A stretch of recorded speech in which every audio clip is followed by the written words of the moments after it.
और अब बात होगी हरियाणा की खबरों की। हरियाणा कैबिनेट की अहम बैठक में 9 एजेंडों को मंजूरी दी गई है, जिसमें अंत्योदय के 3 मूल मंत्रों पर ध्यान केंद्रित कर काम करने पर जोर दिया गया।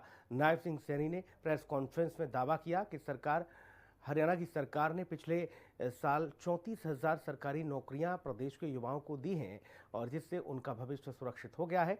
साथ ही दिवंगत एएसआई संदीप लाठर की पत्नी को सरकारी नौकरी देने का भी वादा पूरा किया है। हरियाणा कैबिनेट का महत्वपूर्ण फैसला, दिवंगत एएसआई की पत्नी को मिलेगी नौकरी, बिना पर्ची बिना खर्ची के बम्पर रोजगार। 2025 में सरकार ने दी 34,000 नौकरियां, अंत्योदय के 3 मूल मंत्रों पर ध्यान केंद्रित। हरियाणा कैबिनेट ने मुख्यमंत्री नायब सैनी की अध्यक्षता में 9 बड़े फैसले लिए। इसमें दिवंगत एएसआई संदीप लाठर की पत्नी संतोष देवी को सरकारी नौकरी देने का निर्णय शामिल है। हमने कैबिनेट के अंदर जो तीसरा हमारा फैसला लिया गया,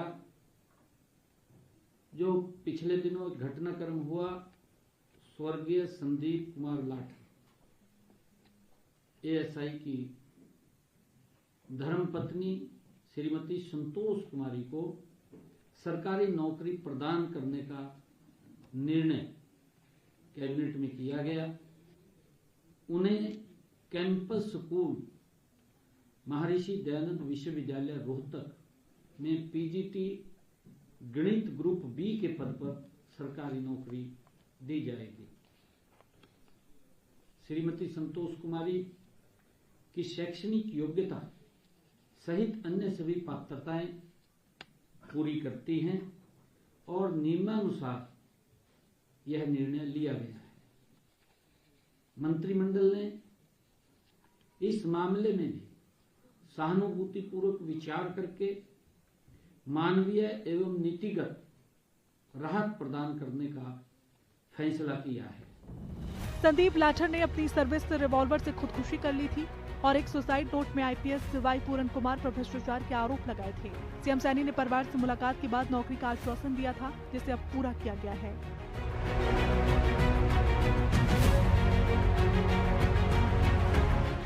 कैबिनेट बैठक के बाद प्रेस कॉन्फ्रेंस कर सीएम नायब सिंह सैनी ने बताया कि बीते 1 साल में हरियाणा सरकार ने 34,000 युवाओं को बिना पर्ची बिना खर्ची के सरकारी नौकरियां दी हैं। हमने पिछले 1 वर्ष के अंदर 34,000 युवाओं को, पिछले 1 वर्ष में 34,000 युवाओं को बिना पर्ची बिना खर्ची के हमने हरियाणा सरकार में नौकरी देने का काम किया है।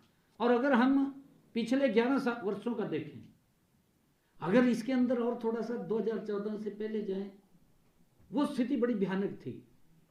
माँ बाप की जुतियां टूट जाती थी, भाई वो बच्चे को नौकरी लगवाना है। कोई बैंक से निकलवा करके घर में रखता था, किसी रिश्तेदार से लाता था ठा करके, कोई जमीन बेच करके पैसा इकट्ठा करता था, कोई गहने बेच करके सोचता था भी बच्चे को नौकरी लग जाएगी। परंतु कई बार तो जमीन भी चली जाती थी, बच्चा भी नौकरी नहीं लगता था। इस प्रकार का सिस्टम था। मुझे खुशी है कि इस सिस्टम का सुधार ये भारतीय जनता पार्टी की डबल इंजन सरकार ने किया है और आज 1,80,000 युवाओं को बिना पर्ची बिना खर्ची के हरियाणा प्रदेश में नौकरी दी है। एक बड़ा सुधार इसके अंदर हमारी सरकार ने किया है। गरीब परिवार का बच्चा जो मेहनत करता था वो भी सरकारी नौकरी में लग रहा है, नहीं तो दूर दूर तक पढ़ तो लेता था, नौकरी नहीं लगती थी। ऐसी स्थिति थी।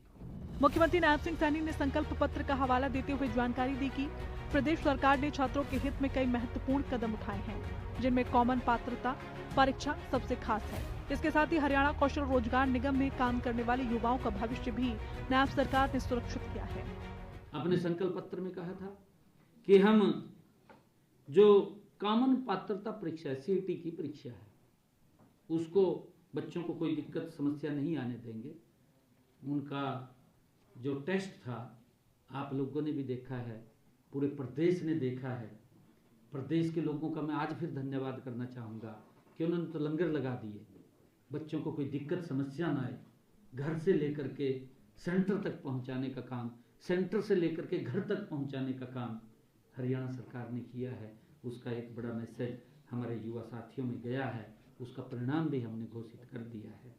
और इसी प्रकार हमने हरियाणा कौशल रोजगार निगम के उसके माध्यम से जो 5 वर्ष से अधिक समय से हरियाणा कौशल रोजगार में जो सेवाएं दे रहे थे, ऐसे युवाओं को भी उनकी नौकरी को सुरक्षित करने का काम ये हमारी सरकार ने किया है। कैबिनेट बैठक के बाद सीएम नायब सिंह सैनी ने घोषणा की कि साल 2026 में हरियाणा सरकार अंत्योदय के 3 मूल मंत्रों पर ध्यान केंद्रित कर काम करेगी, जिसमें लाडो लक्ष्मी जैसी योजनाएं प्रमुख हैं। स्पेशल रिपोर्ट हिंदी खबर। इस बुलेटिन में इतना ही। खबरें लगातार जारी हैं, आप बने रहिए हिंदी खबर के साथ। नमस्कार।